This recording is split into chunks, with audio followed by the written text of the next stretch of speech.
चौथी. माझ्या शाळेचे नाव जिल्हा परिषद प्राथमिक शाळा चौरेनगर, तालुका मावळ, जिल्हा पुणे. माझ्या वक्तृत्वातून विषय मांडते गड किल्ले संवर्धन काळाची गरज.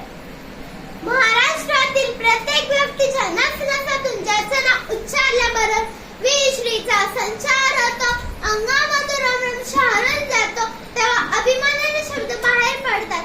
हा देश नवरत्नांची खाण, इथे झटले शिवरायांचे प्राण. सह्याद्रीच्या शिखरावरती फडके भगवे निशाण, फडके भगवे निशाण. परंतु मनात शंका लागते, स्वाभिमान अभिमान असणारे हे स्वराज्याचे निशाण काळाच्या ओघात नष्ट तर नाही ना होणार. कारण मुघल राजवटीच्या आक्रमणापासून महाराष्ट्रातील जनतेचे ज्या गड किल्ल्यांनी संरक्षण केलं, छत्रपती शिवरायांचे स्वराज्याचे स्वप्न सत्यात उतरवले. स्वराज्याचा कारभार ज्या गड किल्ल्यांवरून चालले त्या गड किल्ल्यांची अवस्था बघितली तर मन तिळते तुटतं.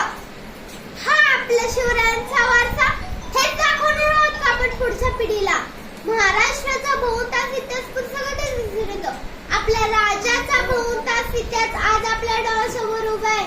तो इतिहास जपण्यासाठी आज अनेक हात झटत आहे.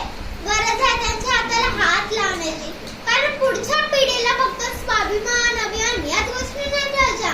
त्या काय पुस्तकात पण राहू शकतात, परंतु बांधकाम शास्त्राचे उत्कृष्ट नमुने असणारे किल्ले, शत्रूंसाठी उभारलेल्या चपाटा, पाणी, डोंगर अशा अवघड ठिकाणी बांधलेल्या किल्ल्यातून छत्रपती शिवरायांची दिसणारी दूरदृष्टी, मावळ्यांची ताकद, राज्यकारभाराची किल्ल्यावर केलेली व्यवस्था, या सर्व गोष्टी नवीन पिढींनी याची देही याची डोळा पाहाव्या. त्यासाठी गड किल्ले संवर्धन असतात. आपल्या देशातल्या सदन राज्यामध्ये महाराष्ट्राची गणना होते. महाराष्ट्रातील ऐतिहासिक वारसा असणारे गड किल्ले ही महाराष्ट्राची ओळख आणि संपत्ती आहे. महाराष्ट्रात 704 गड किल्ले आहेत. प्रत्येक किल्ल्याला जसा इतिहास आहे तसे भौगोलिक महत्त्व पण आहे. पण आज अनेक गड किल्ले जीर्ण अवस्थेत आहेत, त्यांची पडझड झाली आहे. आपल्या ऐतिहासिक वारशाचे जतन करण्यासाठी प्रयत्न केला पाहिजे. प्रत्येक जण म्हणतो मी काय करू, आपण सामान्य माणसे, सरकार बघेल काय ते. ही अनास्था आपल्याला आपल्या कर्तव्यापासून दूर नेते. हो कर्तव्य, आपले कर्तव्य आहे आपल्या ऐतिहासिक वारशाचे जतन करणे, त्याबद्दल आस्था बाळगणे, गड किल्ल्याच्या ठिकाणी स्वच्छता ठेवणे आपले कर्तव्य आहे. हे गड किल्ले राहिले नाही तर आपल्या महाराष्ट्राची संस्कृती राहणार नाही. राखत देशा, कणखर देशा, दगडांच्या देशा, प्रणाम घ्यावा माझा श्री महाराष्ट्र देशा, असे अभिवादन करणारे कवी, या महाराष्ट्रासाठी रक्त सांडणारे शूरवीर आपले सरदार, सेनापती, शिवभक्त काय म्हणतील गड किल्ल्यांची अवस्था पाहून? विचार करा.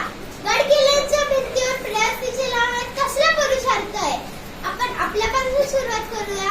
आमच्या शाळेत आम्ही प्रत्येक गटाला किल्ल्यांची नावं दिली आहे. महिन्यातील 3ऱ्या शनिवारी आम्ही आमच्या शाळेत एका किल्ल्याची माहिती प्रोजेक्टरवर पाहतो. स्वतःपासून सुरुवात करूया. या उन्हाळ्याच्या सुट्टीत मी आणि माझे मित्र-मैत्रिणी लोहगड किल्ल्यावर जाऊन स्वच्छता करणार आहोत. शिवरायांच्या आज्ञापत्रातून गड किल्ल्यांच्या बाबत असलेला उल्लेख आजच्या दिवशी वर्णन असं वाटतं. शिवराय म्हणाले जास्त राज्य पाहिजे त्याचे गडकोटेच राज्य, जास्त राज्य पाहिजे त्याचे गडकोटेच राज्य.